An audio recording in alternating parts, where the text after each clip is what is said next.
जय शीतला माता की। मऊ जनपद के समस्त धर्मावलंबी जातकों को नमस्कार। आइए हम यहाँ शुक्रवार कल 20 जून का पंचांग जानेंगे और कल क्या शुभ मुहूर्त होगा, क्या विशेषता है ये जानेंगे। और कल जो भी नवजात शिशु उत्पन्न होंगे उनका राशि का नाम क्या होगा, उनमें क्या शुभ योग बन रहा है, क्या अशुभ योग बन रहा है, क्या जो है वो मांगलिक होंगे कि नहीं, क्या वो काल सर्प योग से ग्रसित होंगे कि नहीं, क्या वो गंड मूल योग 27 में जन्म होगा कि नहीं। इन सब विषयों पे हम चर्चा करेंगे। तो आपके निकट में, जान पहचान में, रिश्तेदारी में किन्हीं का भी संतान उत्पत्ति होनी है, चाहे कल चाहे भविष्य में, तो उनको ये वीडियो ज़रूर भेज दीजिए। उन्हें हमें से ज़रूर जोड़ दीजिए। चाहे आप फेसबुक से ये वीडियो देख रहे हैं या यूट्यूब से देख रहे हैं, आप उनसे हमसे जोड़ दीजिए, ताकि जब उनकी संतान उत्पत्ति हो तो उत्पन्न होने से पहले ही वो शुभ अशुभ समय जान जाएं, उस हिसाब से अपने संतान उत्पत्ति में सहायता ले लें। और संतान उत्पत्ति होने पे उसका क्या राशि का नाम होगा, क्या उनको 27 पूजा कराना होगा कि नहीं, क्या वो मांगलिक है कि नहीं, ये सब घर बैठे वो जान जाए। तो उन्हें अवश्य जोड़ दीजिए। तो आइए हम आरंभ करते हैं। कल शुक्रवार 20 जून को नवमी तिथि सूर्योदय के साथ आरंभ होगी।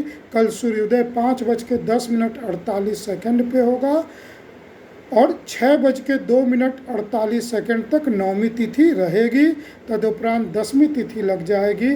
पर दसवीं तिथि भी शनिवार की भोर में, यानी शुक्रवार की रात और शनिवार की भोर में 3:39 पे दसवीं तिथि समाप्त हो जाएगी। तदुपरांत एकादशी तिथि लग जाएगी, यानी कि परसों एकादशी व्रत होगा, जो कि योगिनी एकादशी के नाम से जाना जाता है। और योगिनी एकादशी व्रत करने वाले जातकों को किसी भी प्रकार से स्किन डिजीज संबंधित रोग से निदान मिलता है, यानी चर्म रोग, किसी भी प्रकार स्किन की कोई भी प्रॉब्लम हो तो उससे कमी आती है, उससे छुटकारा आता है। तो आपने मुझसे पूर्व में इस विषय पे चर्चा की हो तो कल परसों इस योगिनी एकादशी व्रत को रखिए। ये मैंने आपको बतला दिया। अब ये जो नवमी तिथि है इसमें भद्रा लग रही है, पर भद्रा पृथ्वी रोग में नहीं लग रही है, तो इस पे चर्चा हम नहीं करते हैं। अब कल जो है वो शुक्रवार को पंचक समाप्त हो रहा है, जो कि पंचक आरंभ था 16 जून दिन सोमवार से आरंभ था। वो कल शुक्रवार को 16 जून को पंचक 11:33 दोपहर से आरंभ था, जो कल शुक्रवार को संध्या 6:51 पे समाप्त हो रहा है। ठीक, ये पंचक आप जान गए। पंचक में कुछ कर्म नहीं करते हैं, तो आप वो जान जाएं कि पंचक में सबसे पहले छप्पर नहीं तानते हैं, कुछ इकट्ठा करके उसको बांध के, यानी घासों को इकट्ठा करके बांध के नहीं रखते हैं। छप्पर तानने का कोई भी सामग्री नहीं रखते हैं। आज की परिवेश बताएं तो सेटरिंग लिंटर नहीं करवाते हैं, सेटरिंग भी लगवाने नहीं आरंभ करते हैं और लिंटर भी नहीं तानते हैं। इस दिन कोई मृत्यु हो तो दाह संस्कार तो करना अनिवार्य ही है, तो 5 कुश के 100 और बना के दाह संस्कार करते हैं। लंबी यात्रा नहीं करते हैं और कोई भी बुनने सिलने वाला काम नहीं करते हैं, जैसे कुर्सी को बिनना हो गया या चारपाई बिनना हो गया, या मान लीजिए सिलने का काम भी न करिए तो बेहतर है। तो ये आप जान जाए, पंचक कल समाप्त होगा। अब जो भी जातक जन्म लेंगे आज संध्या को 8:22 से, वो सभी गंडमूल 27 नक्षत्र में पड़ेंगे। परसों शनिवार को 21 तारीख को संध्या 5:12 तक जो भी जातक जन्म लेंगे 5:12:48 तक वो सभी की 27वां पूजा अनिवार्य होगी। ठीक, अब मैं कल की वीडियो बना रहा हूँ तो पहले कल पे चर्चा कर लूँ। कल मैं जिनका 27वां, कल जिन जातकों के नवजात शिशु उत्पन्न होंगे उनकी 27 दिन बाद पूजा होगी। वो 27 दिन तक बाल दाढ़ी नाखून नहीं काटेंगे, अपने संतान को, चाहे वो पुत्र हो चाहे पुत्री, उसको नहीं देखेंगे और 27 दिन तक घर में सूतक लगा रहेगा। कोई भी देवता की पूजा नहीं होगी। यदि घर में ठाकुर जी या कुल देवी देवता आपने रखा हुआ है, शालिग्राम जी रखा हुआ है, रोज जिनको भोग लगा रहे हैं, तो केवल उनको भोग लगाएंगे, न ही घंट बजाएंगे, न ही धूप जलाएंगे, न ही दीप जलाएंगे, न ही शंख बजाएंगे, केवल उनको भोग अर्पित करेंगे। 27 दिन बाद यानी कि 17 जून दिन गुरुवार को ये कल जो नवजात शिशु जन्म लेंगे उनकी 27वां पूजा दोपहर में 12 बजे होगी। उसमें तेल में, सरसों के तेल में पिता जो है पुत्र या संतान का मुख देखेंगे, इसको छायादान बोलते हैं। तदुपरांत ही वो पिता पुत्र को गोद में लेंगे, संतान को गोद में लेंगे तो ही उसका मुख देखेंगे। इसके उपरांत जो है सत्यनारायण जी की कथा होगी, घर शुद्ध होगा, तभी आपके घर में सूतक नष्ट होगा, सूतक की समाप्ति होगी।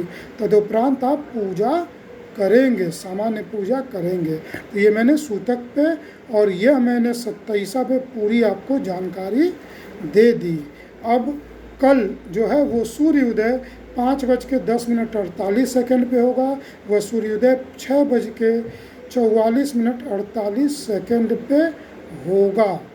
यह समय अवधि पूजा पाठ करने, शंखनाद करने, दीप प्रज्वलित करने, आरती करने के लिए मैंने बताया है। और कल राहु काल प्रातः 10:30 बजे से 12 बजे तक रहेगा, अर्थात इस समय अवधि में कोई आप नवीन कार्य आरंभ नहीं करेंगे। पूर्व से कार्य आरंभ किए हुए हैं तो वो करते रहेंगे।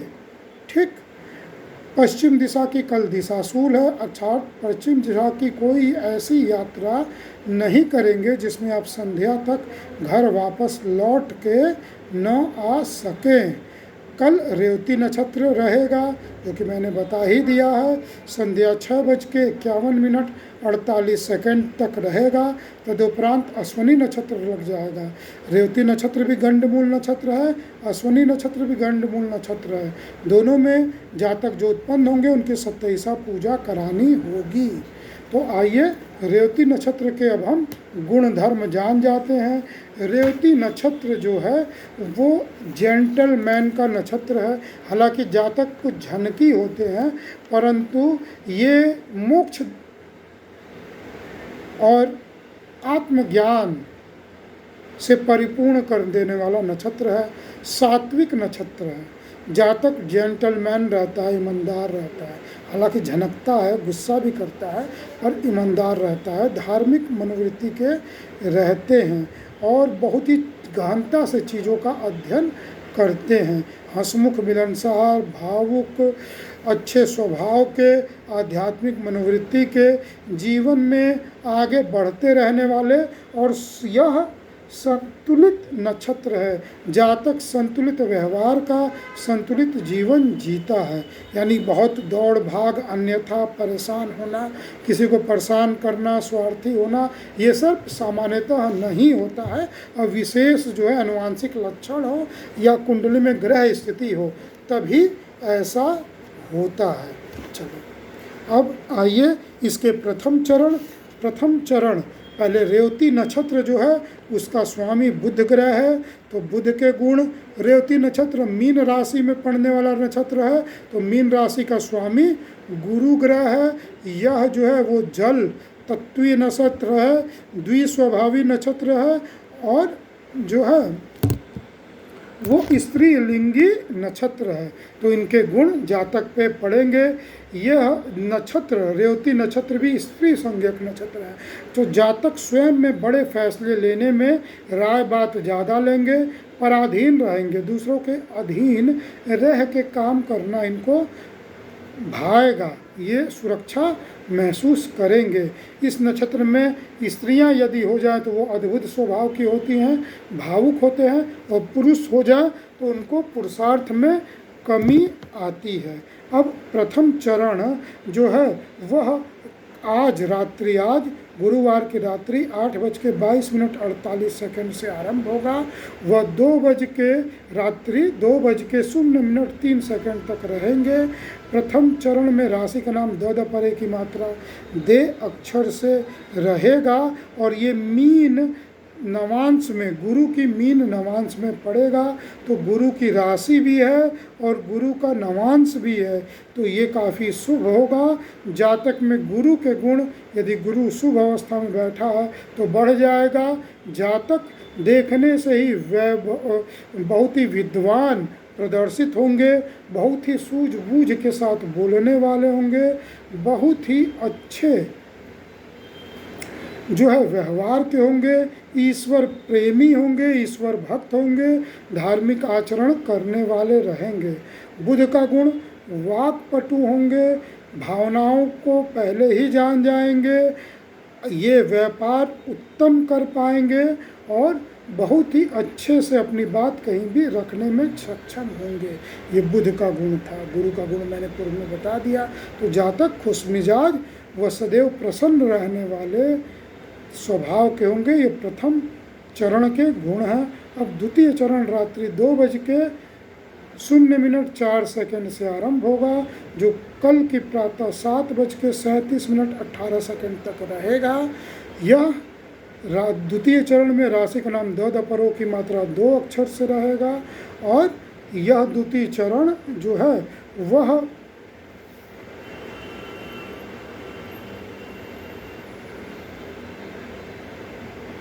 मकर नवांश में, शनि के मकर नवांश में पड़ेगा। ये जो प्रथम चरण मैंने बताया ये मीन राशि है, धनु का नवांश है। मैंने मीन नवांश भी बता दिया था, वो धनु नवांश है, गुरु का ही नवांश है, तो फल सेम होगा। अब ये मकर नवांश में पड़ेंगे। जो द्वितीय चरण शनि के नवांश हैं, शनि के गुण यानी कुंडली में बुध के गुण, गुरु के गुण और शनि के गुण प्रदर्शित होंगे। शनि के गुण बुध और गुरु के गुण मैंने बता दिया है। शनि के गुण तीक्ष्ण बुद्धि क्षमता, निर्णय लेने में स्वतंत्र महसूस करने वाले, स्वतंत्र रहने वाले, न्यायप्रिय स्वभाव के और दृढ़ संकल्पी रहेंगे। जातक व्यवहार कुशल रहेगा और बहस करने में जीतने की पूरी कोशिश रखेंगे, चाहे वो गलत ही क्यों ना हो, जीतने का पक्ष रखेंगे। ये द्वितीय चरण के गुण होंगे। अब तृतीय चरण कल प्रातः 7:37:18 से दोपहर 1:14:33 तक रहेगा। तृतीय चरण में राशि का नाम च चपरा की मात्रा 4 अक्षर से रहेगा। वह शनि के कुंभ नवांश में, ये त्रिकोण नवांश है, इसमें शनि के बढ़ के मिलते हैं, तो जातक शनि के फल बढ़ जाते हैं तो गंभीर स्वभाव के हो जाएंगे। वहाँ पे मैंने द्वितीय चरण बताया था हंसमुख व्यवहार कुशल होंगे, यहाँ पे गंभीरता आ जाएगी स्वभाव में, और संवेदनशील होंगे और न्यायप्रिय होंगे, कोई भी किसी का अन्याय बर्दाश्त नहीं करेंगे और स्वतंत्र विचारधारा के होंगे। ये तृतीय चरण के गुण हैं। अब चतुर्थ चरण जो है वह 1:14:34 से आरंभ होगा दोपहर को और संध्या 6:51:48 तक रहेगा। चतुर्थ चरण गुरु के मीन नवांश में पड़ेंगे, तो फिर वही जो बात है जो प्रथम चरण का है वही यहाँ भी हो जाएगा। जो चतुर्थ चरण में ये वर्गोत्तम नवांश कहेंगे और जातक बहुत ही अच्छे पूजा पाठ करने वाले, बड़ों के सतजनों के संगति में रहने वाले रहेंगे। ऐसे जातक कल्पनाशील होते हैं, कल्पना बहुत अच्छी बना लेते हैं। तो ये चारों चरण हो गए। अब जो है वह ये नक्षत्र में कल ये नक्षत्र है, अब ये उनके लिए जो कल कुछ करना चाहते हैं। तो कल विवाहिक कार्य का योग है, परंतु जो है वो गुरु अस्त है, तो वर्ष गोचर के हिसाब से तो नहीं हो सकता, पर रेवती नक्षत्र में विवाहिक कार्य हो सकता है, यात्रा करना आरंभ कर सकते हैं। पर जो है वो कल शाम तक पंचक लगा है तो नहीं कर सकते हैं। मैं केवल इस जो है नक्षत्र की बात कर रहा हूँ। विद्या अध्ययन करना, गहराई से किसी विषय पर चिंतन करना शुभ है, वाहन खरीदना शुभ है। ये सब पंचक लगाए तो नहीं खरीदेंगे तो अच्छा है, तो बताऊँ ना, नहीं तो आप उसको गलत इस्तेमाल करेंगे और फिर कहेंगे कि हमने किया था। अब अशुभ होगा कोई ऑपरेशन कराना, कल ऑपरेशन कराना शुभ नहीं है। कोई भी क्रूर कार्य करना, लड़ाई झगड़ा करना, किसी भी तरह गाली गलौज करना, यानी किसी भी तरह स्ट्राइक करना कल शुभ नहीं रहेगा, ये मैंने बता दिया। अब रेवती नक्षत्र में भगवान विष्णु की पूजा करना और विष्णु सहस्त्र नाम का पाठ करना शुभ रहेगा। रेवती नक्षत्र में ज़्यादा शुभ फल प्राप्त हो जाएगा। अब मैंने आपको मूड पे बता दिया है। अब कल जो भी जातक जन्म लेंगे वह मांगलिक चंद्र कुंडली से नहीं होंगे, लग्न कुंडली से जन्म समय के हिसाब से जब कुंडली बनेगी तभी मालूम चल सकेगा। और ये जातक कल पूर्ण रूप से काल सर्प योग से ग्रसित होंगे। काल सर्प योग की पूजा करवाइए, काल सर्प योग की पूजा करवाना इनका अनिवार्य होगा। तो ये काल सर्प योग से ग्रसित होंगे। ये सभी विषयों पे मैंने आपको जानकारी दे दी। हाँ, और कल जो भी जातक जन्म लेंगे उसमें अगर केंद्र में बुध, क्योंकि स्वगृही चल रहे हैं, तो बुध यदि केंद्र में बैठ गए तो भद्र नामक राजयोग बनेगा। यदि केंद्र और त्रिकोण में सूर्य के साथ बैठे हुए हैं, यदि 10 डिग्री से चाल ज़्यादा है तो बुध आदित्य योग बनेगा। भद्र योग जो मैंने बताया, इसमें वाक्पटु, व्यवसायिक, बहुत ज़्यादा लाभ उठाने वाले, कागज़ संबंधित काम, प्रिंटिंग का काम, बैंक का काम, किसी तरह क्लर्कियल पद, जहाँ भी कागज़ का संबंध होगा, जहाँ वाणी का संबंध होगा, स्कूल में बड़े प्रोफेसर पद पे भद्र योग के लोग जाते हैं। बुध आदित्य योग में स्मरण शक्ति बहुत तेज होगी, कुशाग्र बौद्धिक क्षमता होगी। तो कल ये 2 शुभ योग बन रहे हैं कुंडली में जन्म के समय के हिसाब से, बाकी ये बनेंगे। तीसरा विष योग। विष योग चाहे कभी भी जन्म हो, कल विष योग रहेगा ही रहेगा। यानी जातक में शनि के साथ चंद्रमा विराजे रहेंगे, तो जातक में डिप्रेशन, अपने आप को नकारात्मक समझना, नकारात्मक विषय वस्तु को ज़्यादा तेज समझना, और आगे चल के इस संबंध में बड़ी बड़े घटना, कुंडली में ग्रह स्थिति बैठने पे है, किस भाव में बैठा है, तो कल के जातक विष योग से ग्रसित होंगे। ये मैंने आपको जानकारी दे दी। मेरा व्हाट्सअप नंबर 9839571856 है। पूरे विश्व से कहीं से भी आप कुंडली बनने को हमको दे सकते हैं, और वीडियो कॉल द्वारा अच्छे से कुंडली समझाई जाती है। तदुपरांत कुंडली आपको कोरियर द्वारा भेज दी जाती है। भेजने के बाद पुनः आपके कोई प्रश्न बचे हैं तो वो भी वीडियो कॉल द्वारा समझाया जाता है। हिंदी और अंग्रेजी दोनों विधाओं में कुंडली बनाई जाती है, और बहुत ही न्यूनतम शुल्क पे यदि आप हमसे केवल कोई प्रश्नों के उत्तर चाहें तो वो भी दिया जाता है। और आप पूरे विश्व से कहीं से भी कुंडली मिलान कराना चाहें विवाह पक्ष के लिए, तो ये भी एक शुल्क लेके किया जाता है। ज्योतिष संबंधित सभी प्रमाणित सेवाएं हमारे यहाँ से प्रदान की जाती है। आप घर बैठे हमसे सेवा ले सकते हैं। हमारे 2 जगह कार्यालय हैं। शीतला माता धाम में दुकान नंबर 20 से 24, शीतला माता प्रांगण के अंदर में ही, मऊ जनपद में अस्तुपुरा में है। ये प्रांगण के अंदर ही नागा बाबा की समाधि के सामने।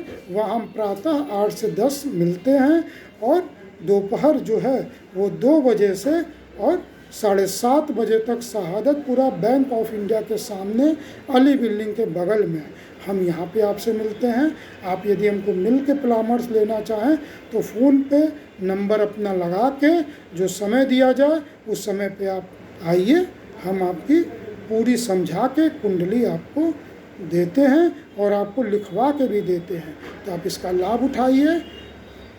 धन्यवाद। वंदे मातरम।